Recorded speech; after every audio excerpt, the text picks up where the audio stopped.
और सवरिया रे गोइया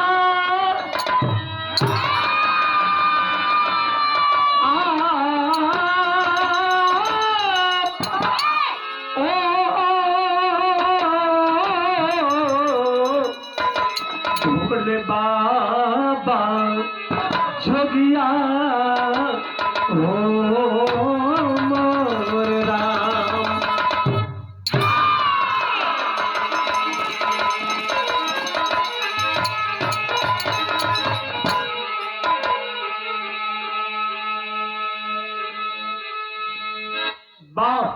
भूमिका के अंदर एक वीर रस की प्रस्तुति है। कभी जी लिखे हैं, आइए तनी बदल के मूड मिजाज हो जाए। ऐसे मास्टर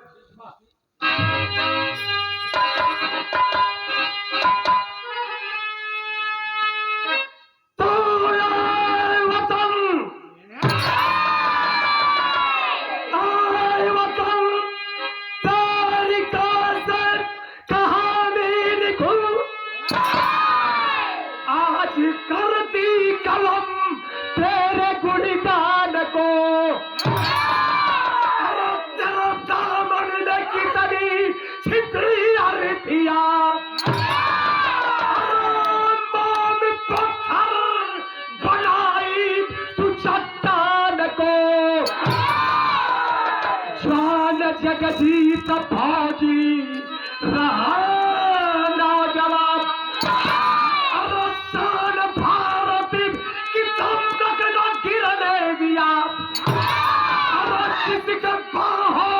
नहीं मगर हंसते रहे उस तिरंगे को यार ना झुकने दिया।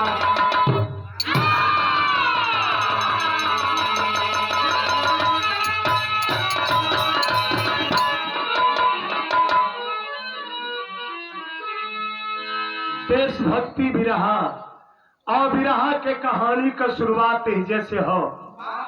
हमार धरती इस धरती वीरों से खाली नहीं रही है। और जब जहां जैसन जरूरत पड़ल है समय समय पर वैसन वीर जन्म लेला अब देश के खातिर अपने प्राणों की बाजी लगा दिए। ये कहानी कहाँ कहो जहां कम सुनावे चलत है। पंजाब के माटी में, पंजाब के माटी में एक वीर पैदा हुआ। पहले तो पैदा न होत रहा के रहल रणवीर सिंह और उनके औरत का नाम रहल अमृत कौर। शादी हो गई, बहुत दिन बीत गए, भगवान को औलाद ना देहला। आज जब औलाद ना देहला तो लगल डॉक्टर के दिखावे, ओझा सोखा के दिखावे, का हमरे बच्चा पैदा ना हुई का। आखिरकार बड़ी मिनती मनौती मरने के बाद, बड़ा डॉक्टरी इलाज करौले के बाद एक बगिया में फूल खिलल, एक लड़का पैदा हुआ। जिंदगी में बाहर आ गई बाबू। आज जब बाहर आ गई तब पालन पोषण होने लगल धीरे धीरे, और लड़का का नाम जगजीत सिंह पड़ल। आज जब जगजीत सिंह पड़ल तो हर तर्ज बदल गई। तर्ज हाँ मास्टर कौन कर देना। वाह वाह जियो तरह जो है हाँ हमारे उस्ताद गाँव अपने जवानी के आलम में राम दो उस्ताद गाँव ऐसा ईट के गाँव है, ऐसा पीस के गाँव है मदन। साधु भैया के ढोलक देखते रहला कैसे काट काट के एकदम मारा हाथ से। ए भैया वह गाँव तनी से हम बताए, कैसे बताए भैया।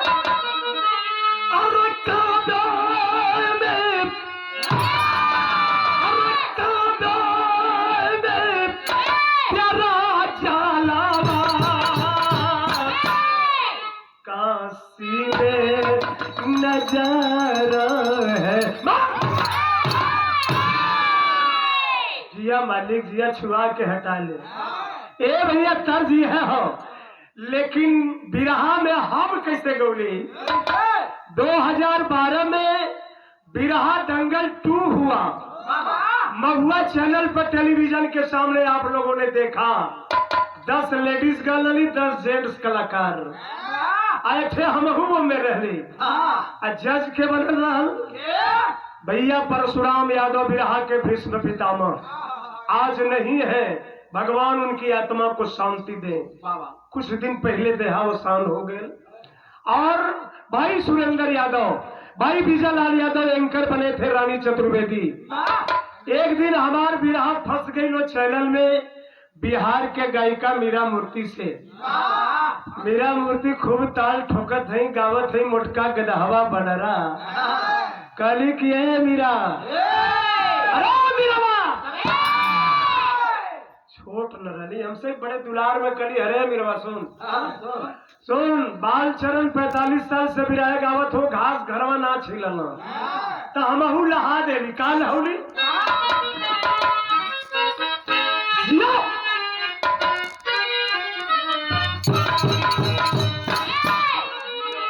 यह लहौली कली की सुना सुना सुना बड़ा बिरौलू हो अरे पीरो का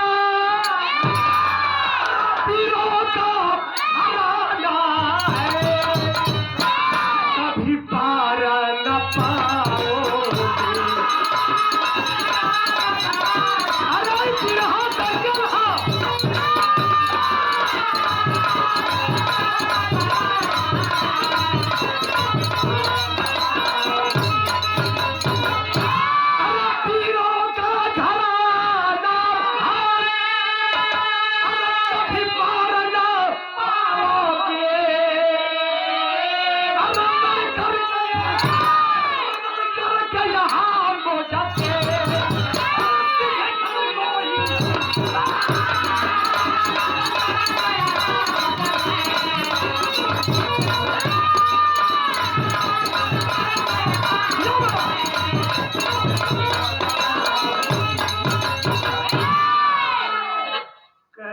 बिरहा दंगल है लड़कर के यहाँ मुझसे सीधे घर को ही जाओगी।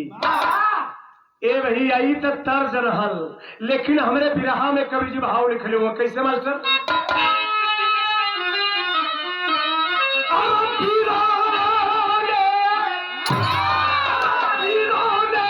लिखिया पहले फूलों से कहा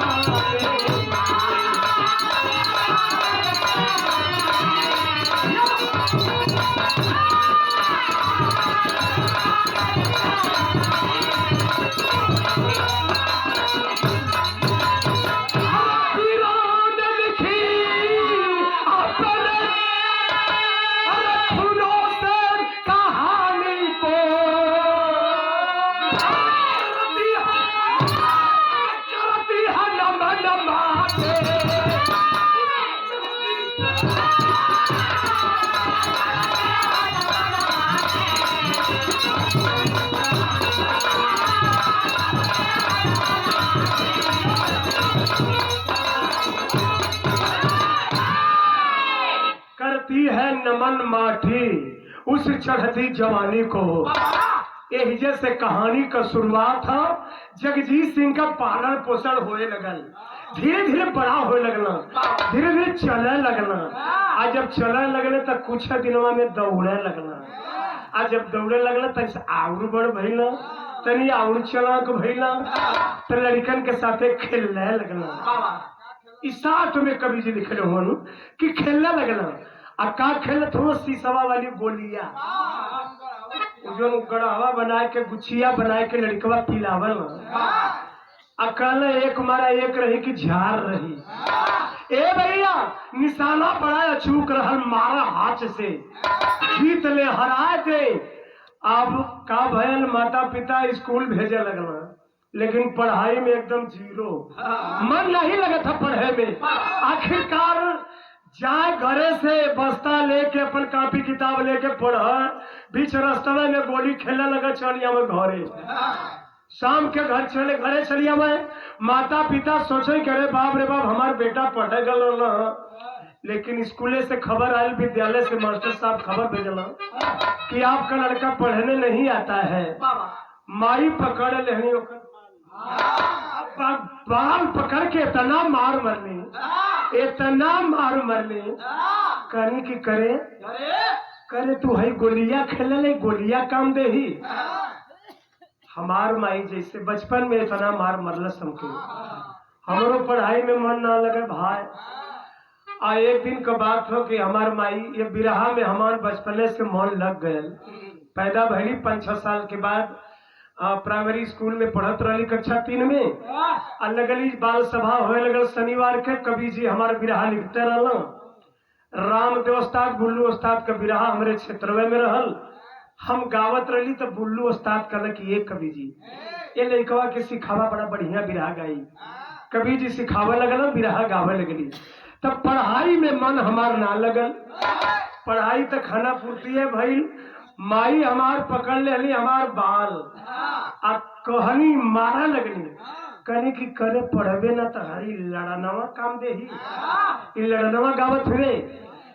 लेकिन बाहरे माई हम ना जानत रही कि माई लड़नवा शब्द कहनी तो उनकर बेटवा 45 साल तक बिरहा में लड़ते रही है, बिरहा गवते रही है। माई कई शब्द हमारे लिए आशीर्वाद हो गए। तो वो लड़कवा जगजीत सिंह का माई पकड़ के तनी मार मरलीन है। कहने की है खेलने ले ही काम दे ही। अगर देश सेवा करना है बेटा, सिपाही बनना है तो तुम्हें पढ़ना पड़ेगा। माई का बात लगिल, वही दिना से गोली छोड़ देना, पढ़े लगना। 18 साल का उम्र भइल है। धीरे धीरे हाई स्कूल इंटरमीडिएट पास कर लिया। सेना की खुली भर्ती हो रही थी, चल करके लाइन लगा दिया। आज जब लाइन लगौला तो भैल का मास्टर कैसे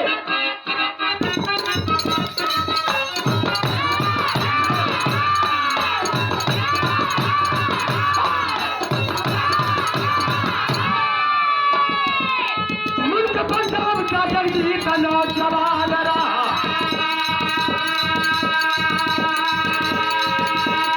वीर बहादुर भारी लड़का पहलवान, परवराठी का मधुमास लेके आया था। पत्र बहन का फैजाबाद में वह पाया था। पत्र बहन का फैजाबाद में वह पाया था। बहन से राखी बनाने को दुआना भैया,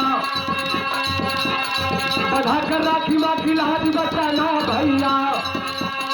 फौज से छुट्टी लेकर जवान घर पर आए, फौज से छुट्टी लेकर जवान घर पर आया है। उधर से पाकिस्तान भी उधम मचाया है।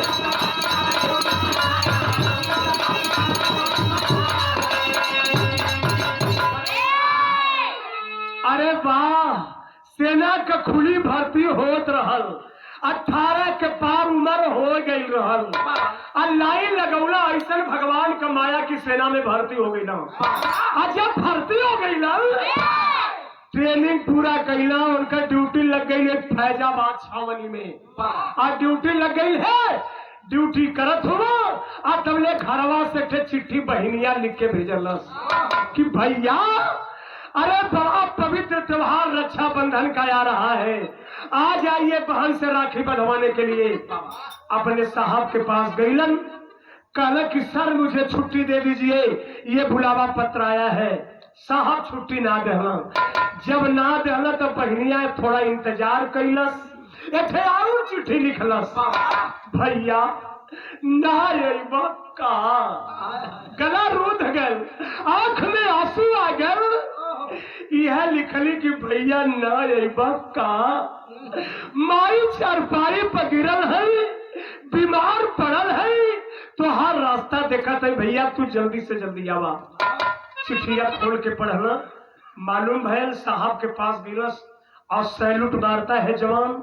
अब कहते सर ये पत्र आ गया है, दूसरा पत्र। मेरी माँ बीमार है, चारपाई पे गिरी है, मेरी माँ इंतजार कर रही है, मेरा बेटा कब आएगा सर, मुझे छुट्टी दे दीजिए। साहब कहना ऐसी बात है तो जाओ। चल दिया जवान छुट्टी लेकर के। वर्दी पहना है, स्टार लगे हुए हैं, बेल्ट कसना है, बूट पहनना है, अटैची लेहना है। चल देना ट्रेन पकड़त हो। भाव हो कैसे तर्ज बमत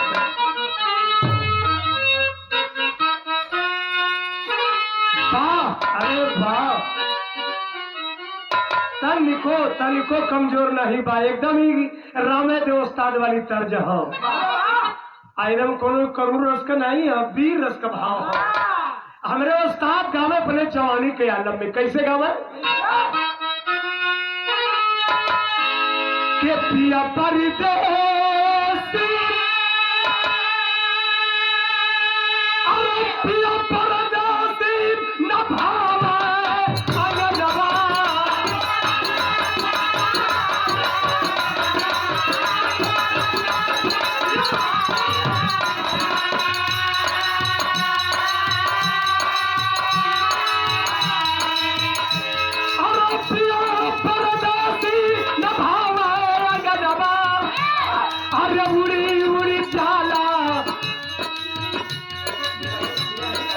बिरही बनल बा बेचारी यार मोरी, उड़ी उड़ी जाले आचरिया,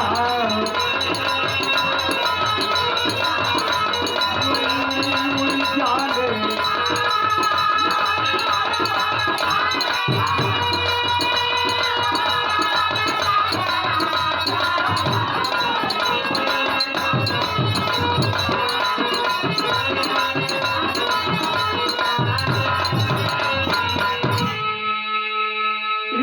तर्ज। लेकिन बिरहा में कवि जी लिखले हो, का लिखले हुआ के सीमा से नाहर, सीमा से नाहर आयल सगे सवा, सीमा से नाहर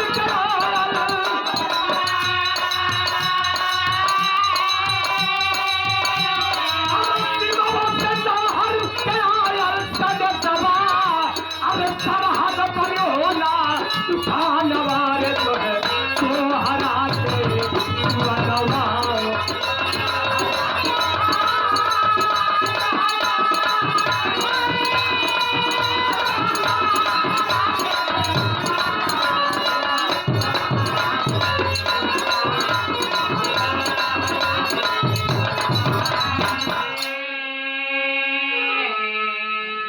भैया जगजीत सिंह का कैला छुट्टी लेके घरे अला, ट्रेन पकड़ के या घरे अला तो घरवा जाके टैची रखला, मिठाई ले ले रहला वो रखला, हाल चल कैला, माता पिता के चरण पकड़लन, बहनिया खुशबा की भैया आ गईला, आ दुइया दिन त्योहार बाकी है, भैया के कलाई में राखी बांधो, यह सोचत बा आ 2 दिना का समय वही बाकी है, घरे खाना वाना खा के नहा धो के आराम कैला, आ जब आराम कैला हाँ तबले इतने में का भय लगला दिन आयल, आज सवेरे दोपहर के समय में बाइक निकाल के हमारे देश का जवान चले लगले हिताई में भेंट घाट कर दे, आज तबले इतने में दोपहरी का समय डाकिया डाक लेकर के आ गया, जगजीत सिंह गाड़ी हाथ में ले हुआ, वही गाड़ी पर चढ़ल हुआ, निचवा हुआ, आज तबले डाकिया डाक लेकर के चिट्ठी थमा दिया, खोल के पढ़ल कल, अरे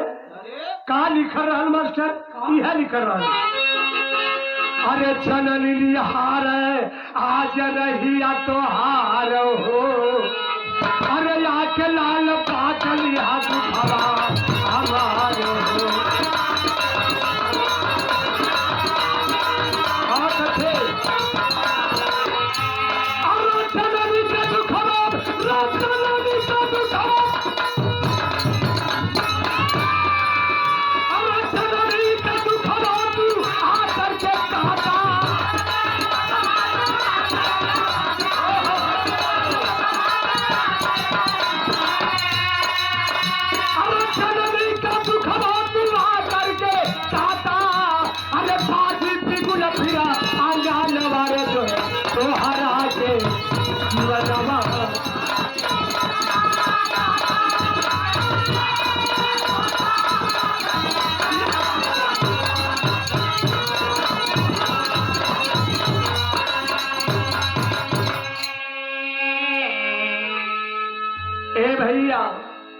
जननी निहारे आज रहिया तोहार हो, लिखर रहन करे जवान, पत्र पाते ही जल्द से जल्द सीमा के ऊपर चले आओ, भारत में खतरा में है, और जल्द से जल्द सीमा पे ऊपर चले आओ।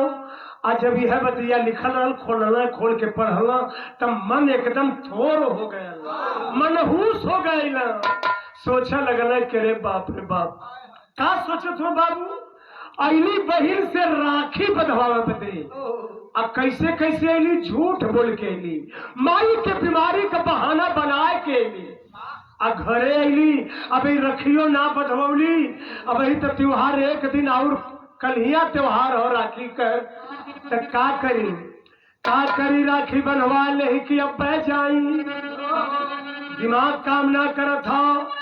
तले तले में बहनिया आ गई, बहनिया देखलस कि भैया उदासन हुआ, भैया के हाथ में सफेद कागज हो, यही सीना पर रखले वो सटोले हुआ, झमकत हुआ कि एक तरफ दलदल हो, दूसर के तरफ पानी हो, पानी में जाओ तो डूब जाओ, और दलदल में जाओ तो धंस के मर जाओ। तब देश वाली करी अपने बहन वाली करी। इतने में बहनिया आएगी, बहनिया पूछते कि भैया काहे उदासन हुआ, का बात है, इतने हथवा में सफेद कागज किसन भैया, कहला कि कागज ना हरे पगली, ये कागज ना हरे, इस सीमा से तार आयल है। बहनिया कलश की तार आयल है, तार आयल तो का लिखल है, कल ही बुलावा पत्र आयल, हमके अब्बे जाए के पड़ी सीमा पर। तो बहनिया कलश कि तब का सोचत हुआ, बड़ी ऊंची बात कलश बहन, कैसे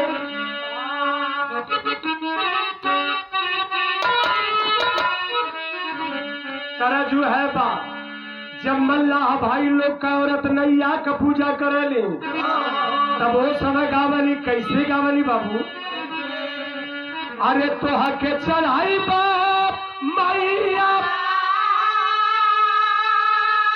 अरे नारिया रचूना अरिया हो कि गंगा, अरे बोझल नैया पारा लगाइया हो कि गंगा,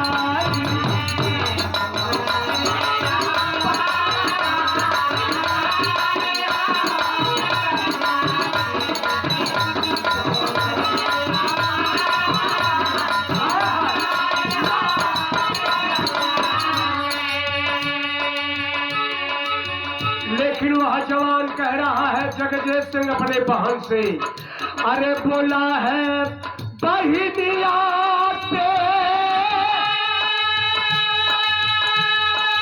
अरे चौदह गुलाहा जा अरवा होती पहले, अरे आई गई है कि मानो से पारवा हो कि पहले, हमारा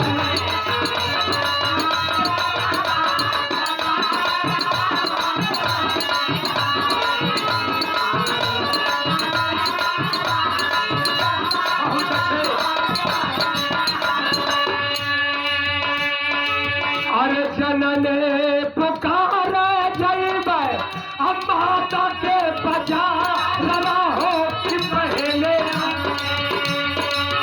बरस जहवा बोलिया रवा हो कि पहली हवा,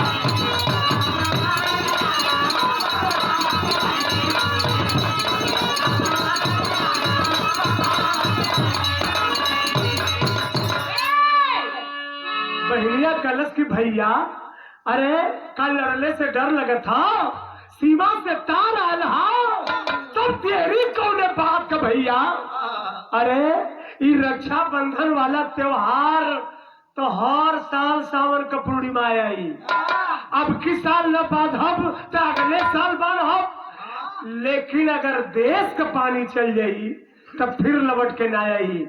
एक बात और बहनिया बड़ी ऊंची कहलस, बहुत मार के वाली बात कहलस, का कहे, आय हाय हाय हाय, अरे बोली बहन है भैया, अरे बोली बहन है भैया, बोली बहन है भैया, अरे रोता तेरा वत जाके बचा लोई सर बांध के संभली,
ये प्यारा अहले मेरा वतन जाके बचा लो इज्जत बहाद के कफन।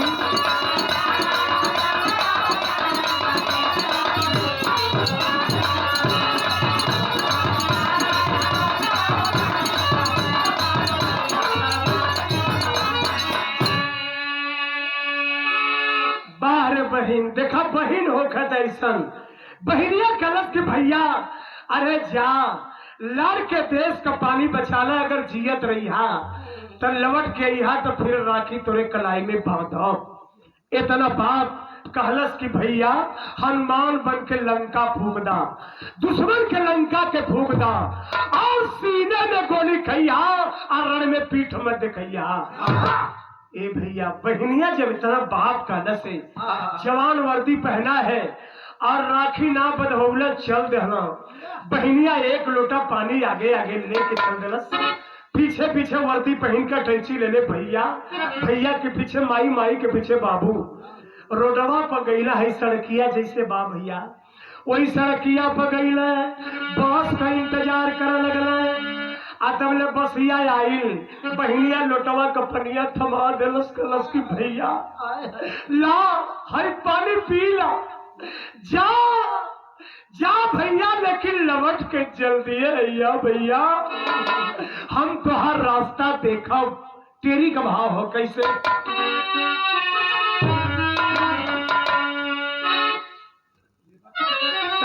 तन्नी से आवड़ नहीं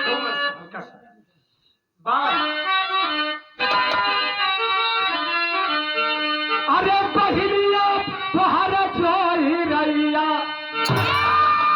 अरे बहनिया तुहरा जोही रैया अरे भैया राखी का रखा हमारे तू परिया अरे हम परिया अरे हम परिया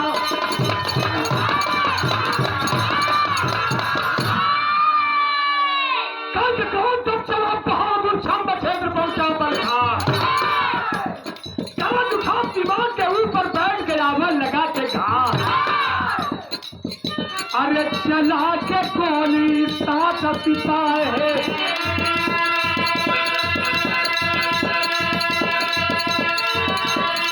बोलो हमारा दिल है छछार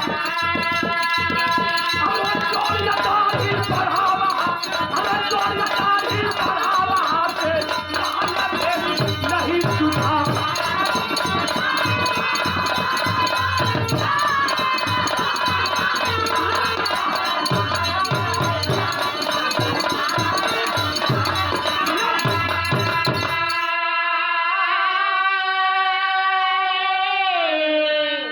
पहुंचल के जवान चल दिया और ट्रेन में आप बस से उतरना है तो स्टेशन गई ट्रेन में बैठ गई ट्रेन आई आप बैठ गई हूँ वहां से जवान चला है और जब चला है तो सीधे दिल्ली गया है जगजीत सिंह और दिल्ली जाकर के सीधे जाकर के हेड क्वार्टर गया है सुविधा किया जवान तुम्हें यहाँ नहीं रहना तुम्हें छम्ब क्षेत्र में जाना है। जवान 5 जवानों को लेकर के 5 जवानों को लेकर एक अपने और 5 जवान और 6 लोग 6 साथी चल दिए सीमा के ऊपर छम्ब क्षेत्र में बॉर्डर पर। आज जब चल दिए तो यहाँ वीर रस का लाइन और कवन लाइन दिया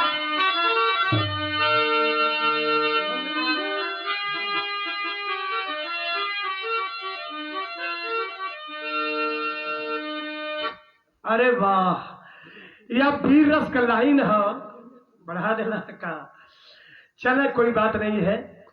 बहल का मास्टर कहना है जगजीत सिंह लड़त लड़त 7 पाकिस्तानियों को मार करके गिरा देते हैं और 8वां के चक्कर में हुआ कि कब साला 8वां आई ओहू के मारब यह चक्कर में हुआ तबले का बहल बाबू इतने में होता है क्या मास्टर कहना है।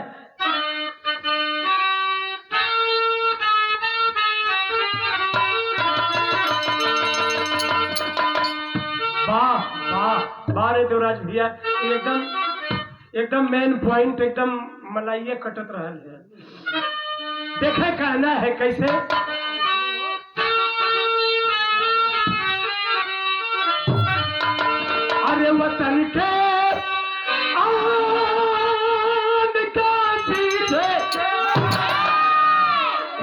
खेत आन का पीछे कफन सारे पर बधाएंगे।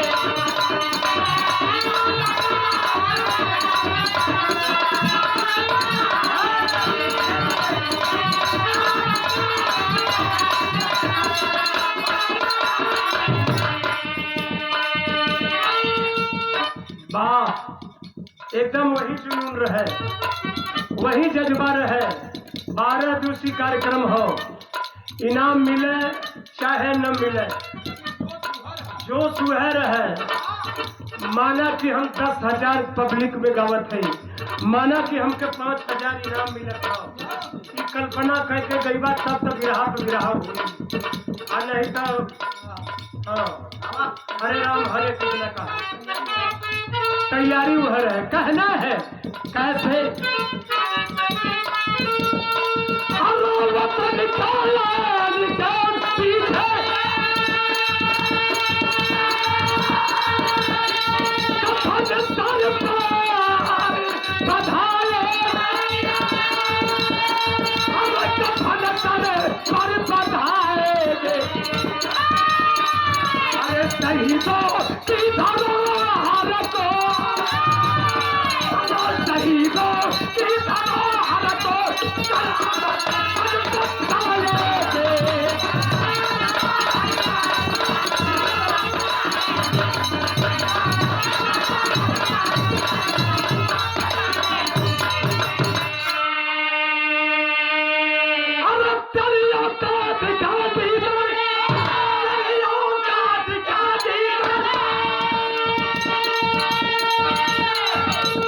मत समझिया कि अपने भाई के कहते नहीं, इनके तो बहुत मानेला ना, छोटा भाई हो, बहुत मानेला, कितना भैया बहुत मानेला, बहुत आदर करेला, दिल से करेला।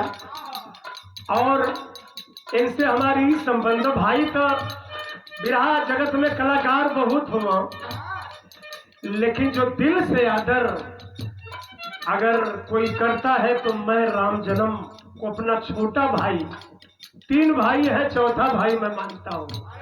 और वही प्यार राम जन्म भी मुझे देते हैं। हमारे हर सुख दुख में, मैं चुनाव लड़ रहा था जिला पंचायत का, साथियों भाई विजय लाल जी, ज्ञानी यादव, राम जन्म जाबाज एकदम दिन रात एक कह के कोनो कोर कसर ना छोड़ला, अपने भाई के लिए मेहनत किए, लेकिन थोड़ा सा कमी रह गई साथियों, चुनाव हार गया। लेकिन लोगों का प्यार इतना मिला कि मैं उस हार को भी भूला गया। लेकिन ये लाइन इनके लिए नहीं, पाकिस्तानियों के लिए है।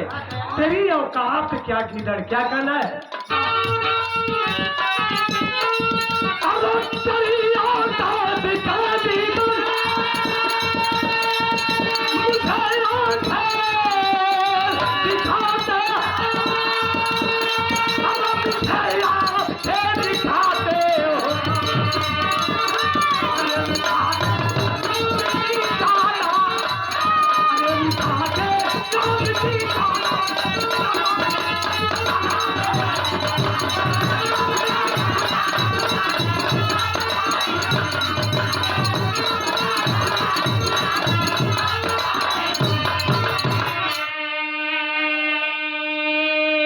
उठा के क्रांति की ज्वाला कब्र तेरी जलाएंगे।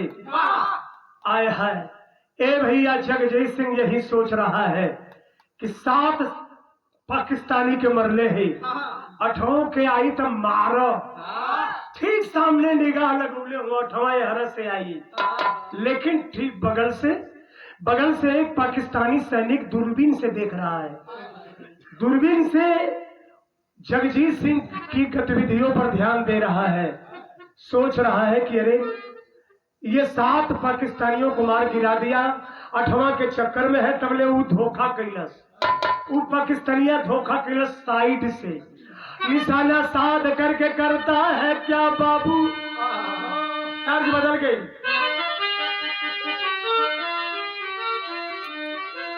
अरे घेरे है जगह जेता सिंह को आजा के आतो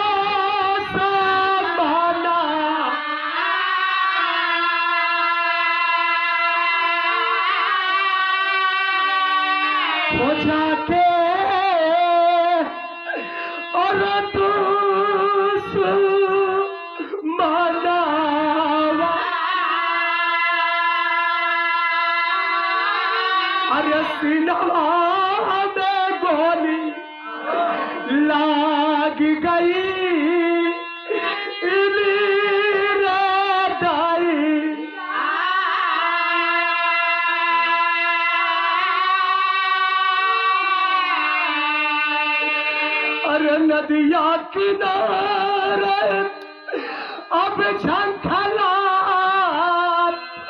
अकल सिपाही लागल सिपाही अरे जननी से भेटी याना अब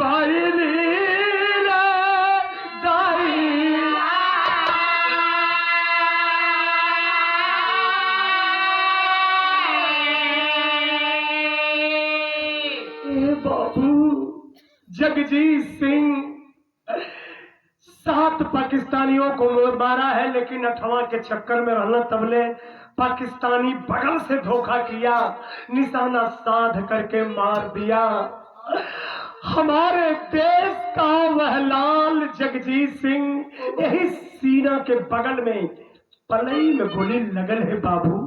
एक ठे तो निकल गई और एक ठे यही में फंस गई। वही समय जगजीत सिंह का करके जमीन पर गिर पड़ता है बाबू।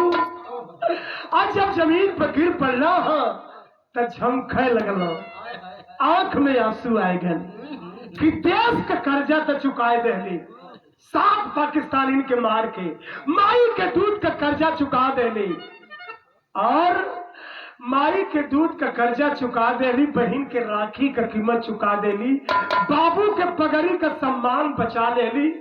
लेकिन लगा था कि अब बचब ना, अब मैं मर जाऊंगा।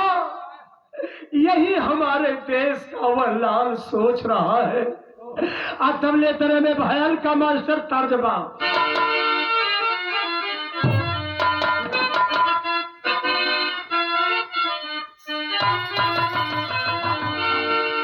अरे हम गवाना नाही जा,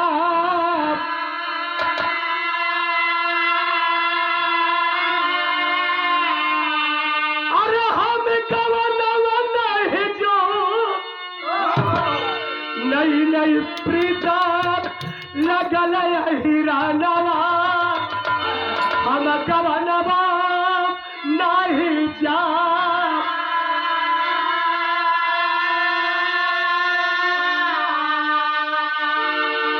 लेकिन जैसे हमारे देश का लाल जगजीत सिंह रोवत हुआ, वही तरह से ठीक एक वीर रस का बिरहा राम दोस्ताद गाँव है, अंगद पहलवान का बिरहा, और उन्हें गावत रहलन। एक लाइन तर्जमा जब गाइला तो हमके याद आ जाला, बड़ा अच्छा लगला। अरे बेसारा रोवत बार, अरे ढाई के जानानी का आचारवा, बेसहारा रोवत बार। आप लोग कैसेट में सुन ले हुई हैं, मोबाइल में भी सुन ले हुई हैं, लेकिन हमारे